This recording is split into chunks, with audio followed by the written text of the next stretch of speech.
Headlines are BS, okay? I am out there looking, for stories for the show all the time. And, I see these people talk about, the markets and the future and the predictions and all this. Robert Kiyosaki is a guy, he's a financial author. He's very well known. He wrote the book, Rich Dad, Poor Dad. And he was very well received, a bestseller and everything like that. He was out this week saying this: baby boomers will be homeless or living in RVs as Social Security and Medicare are broke. Oh, that's lovely. Yeah. And I think he's going to write the next Mad Max movie, too. I don't know. That's not looking good there. So I actually went in and I said, okay, what other big people have made predictions that have not come true? And so here are a few that I found. Warren Buffett said, this incredible period of economic prosperity will be done by the end of the year. He said that in 2023. And, the market went way up in 23. Harry Dent. And 24 and 25. And 25, that's right. Yeah. Harry Dent predicted major crashes almost every single year. He's a very negative guy. And he said in 2023 that NVIDIA would drop 90 to 98%. That year, the market was up 20%. Yeah. And this is my favorite. In 2004, one financial writer trashed a new IPO that came out. He said, this stock will be highly disappointing and not maintain its market share. That was Google that did that IPO. Swing and a miss. Yeah, okay. No, so my question to you, how many times have you had brand new people walk through the door? You've never seen them before, and the reason they came in is because of negative headlines. Or how many clients do you have that have called you up and say, I know we have a plan and I feel good about the plan, but did you see this? Did you see this, Jay? We're supposed to have 6% inflation in 6 months and we're going into a recession. What is that going to do to my retirement? Yeah. Do people get shook? Yeah, so especially the longer people are clients with us, we kind of train them out of that, and they get used to it. And, we have the discussion of, hey, look, we put a plan together and we didn't think that everything was going to be rosy the entire time that you're retired, right? Like, first of all, things are planned for in the work that we do. But this is also a great conversation to look at a couple different issues, right? Tuning out the noise is incredibly important, as you mentioned, because it will just drive you crazy. But this is essentially the financial media. Those guys have got a tough job, man. Yeah. Like, they've got to schedule 18 hours of programming around a topic that's not really the most exciting topic in the world either.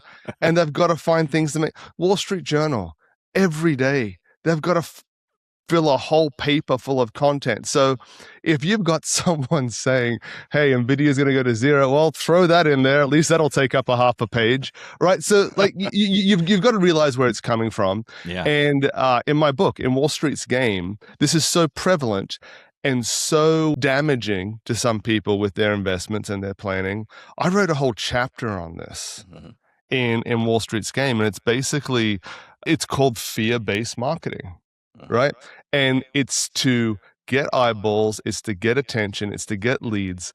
When you bring this up, I've got satellite radio in the car because I'm usually listening to CNBC or Bloomberg or something, when I'm driving somewhere. And there was this ad: in the next 90 days, something will happen that will shake the U.S. to its core.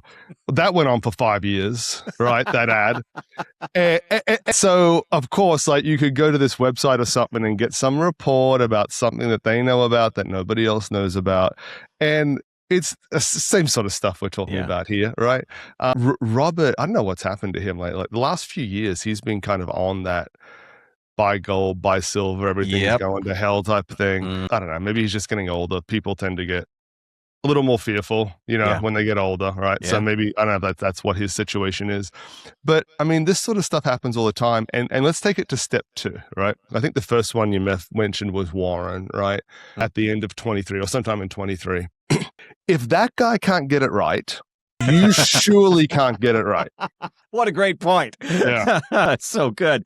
It almost reminds me of when you were a kid. On Saturday night, they would show the scary movies on TV, the creature features and all that kind of, and you remember what the ads were in there? They were for alarm systems and all that. It's fear-based advertising. You're sitting there, and the bad guy's going to get the babysitter, and you're going, if I only had an alarm system, Exactly right. Yeah. Same kind of stuff. But it sells, right? Yeah. It's a marketing system that sells. So, I mean, that's not going away. So get used to it, right? Yep. It is. It's clickbait in many instances here. If you see a headline that says Nvidia's going down 98%, you'd probably click on that. I'm going to take you back just a little bit during COVID, and you remember that during COVID there were a lot of people that decided I'm out. They're going to retire. I don't want to deal with this anymore. I'm just out. Well, they called it the Great Resignation. Millions of people retired. Well, guess what? Just like in Poltergeist, they're back. 63% of the people that retired during COVID went back to work, and their reasons are split. Half of them needed more money. And then the other half said, I'm bored. I'm going to go back to work. I'm going to do something. So, all right. So that brings up this. If you have a client that retired, triggered Social Security, and then thought, you know what, I'm going to go back to work. That brings up some difficulties, doesn't it? Some tax problems. And I mean, can you unwind all that? Do you stop Social Security? Can you stop Social Security? That person, what are we talking about here? Yeah. Well, I mean, the first thing is, how old are they when they're doing this? Okay. Right. So if they're before full retirement age, which for most people now is 67, right? Yeah, I mean, there's going to be some issues. You're probably going to get your Social Security benefit reduced, right? So they put an earnings cap on you, and I don't know what the exact figure is now, but it's not much. It's 20 grand or maybe a little bit over that you're capped at that limit before they'll start reducing your Social Security benefit. So, could there be a cash flow issue if you went back to work and thought, well, I just need to make a couple of grand here and I've still got my Social Security, but then they start reducing it. So then you work more to try and offset that, and then they reduce it more, right? You really want to try and avoid getting into that situation. And I'd bring this back to a bigger kind of topic, right? And you're right. We in 2020 till probably 2022, maybe even 2023, the number of people that were just like, I'm done with this, right? I'm done with this. It was kind of funny. What we saw is when everyone got sent to work from home, everyone was like, I don't want to work from home. Like, I want to be in the office. Then when they try to bring them back, they're like, I don't want to be in the office. I want to work from home. So it was kind of like back and forth with that. But it's just, there were some rash decisions made. And, I think, to be fair, you've got to give everybody a bit of a pass with the chaos that was going on at that time, right? But rash decisions were made and planning was not done. Yeah. That's what it was, right? Because if there's a certain percentage that are if you're going back because you're bored and you want to do something, okay, that's a bit different, right? But if you're going back because financially you have to go back, there was either no planning done or incredibly poor planning done, right? Because one of the first things that should have been asked, because this is one of the first things we ask, if someone's 60, 62, 63, you're going to retire, do you want to take Social Security right away? That's kind of a different discussion. Well, hey, is this a change in career, a slowdown in career? Like, hey, I worked 40 hours in corporate and I do want to do something else. I want to go and work at Home Depot for 20 hours a week. I just don't want the stress. Okay, that's one discussion. It's a different discussion if, no, I'm retiring. If I was going to keep working, I'd just keep working. I want to retire fully, and I want to go and travel and spend time with my grandkids. That's a different discussion again, right? But the whole thing keeps coming back to, if these things are popping up and causing financial problems, which they will, right? Just the discussion we had, there wasn't much done on the front end. One of the things that many of us will do as we get into retirement is we have a 401k. It might be your biggest retirement asset. And we all know that taxes have never been taken out of that money. So as you get into retirement, you hear about things like RMDs and the tax time bomb and all this kind of thing. So people talk about a conversion, moving some of that money from the tax place over to the non-taxed place and then paying the taxes a little bit along the way. However, that can be a interesting calculation. You don't want to get that wrong because it could have impact on your Medicare premiums. It could have impact on your Social Security. Is that calculation, Jay, so razor thin that you just got to get it right and it's best left to people like you and accountants and CFPs and all that kind of thing? Can we do that ourselves? Do you find people make mistakes? Yeah, anybody who wants to do it themselves, I never try and talk out of it because those just don't end up being good clients, good relationships. But people also tend to get themselves in trouble, right? And I'll give you two examples. We've talked about this a little bit before. Let's talk about more so about starting the process, the importance of starting the process of conversions and unwinding that big, I guess you could call it, tax time bomb, right? And not letting it go. And we have some clients now that came to us a couple of years ago, and I think I've told you this before, they'd been coming to talk to us for like 10 years, and they'd come and see us and then kind of like not do anything. And then a few years later, they'd circle back around and we'd talk, or they'd come to an event or whatever it is. And it kind of just never went anywhere. And then I think it was in 24. They came in and they're like, okay, like, great, we want to work with you. Let's start moving everything over. I was like, all right, fine. So the guys kind of start the process. And I said to them, something has obviously triggered this event, right? Like, people take action when kind of something happens. And I said, hey, what made this the right time? What changed? And he said, well, we've got this RBMs or DMRs, or I was like, oh, you're about the right age for an RB. Is that what it is? He's like, yeah, the distributions. Okay. And so this couple, like, very, very financially successful, right? They both work somewhere where they have very generous pension. They've both got Social Security. So between those four streams of income, really, right? The two pensions and the two Social Securities, they're on something like 120 plus thousand a year, 120,000 a year, 10,000 a month, right? Nice. Okay. That's not bad. Yeah. Right. Nice income.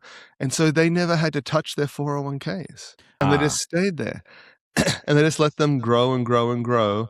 And now they're in their 70s and they've each got $2 or $3 million in these 401ks, never done any planning, never done any conversions.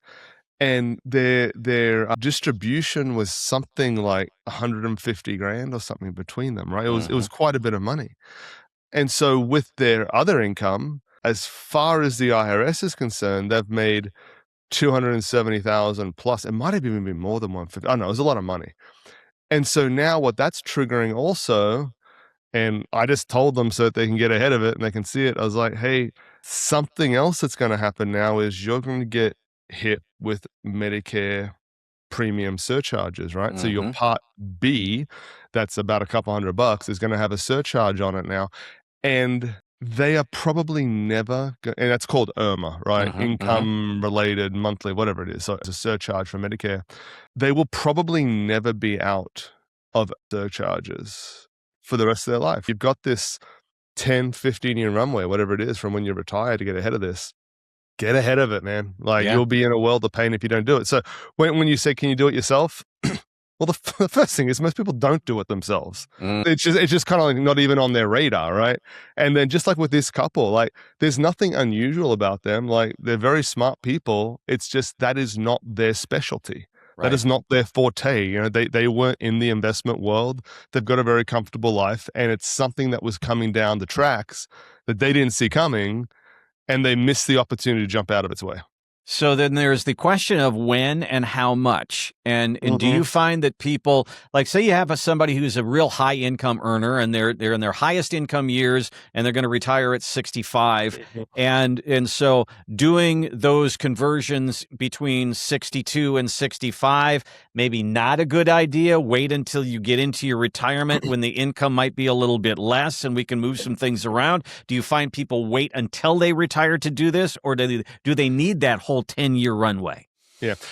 I haven't seen a situation where someone would want to do that while they were working. Now, what you could do, right, is you could start, most 401ks have a Roth component inside the 401k, right? So if you've been socking all this money away pre-tax, do you want to start doing conversions at that point while you're still working?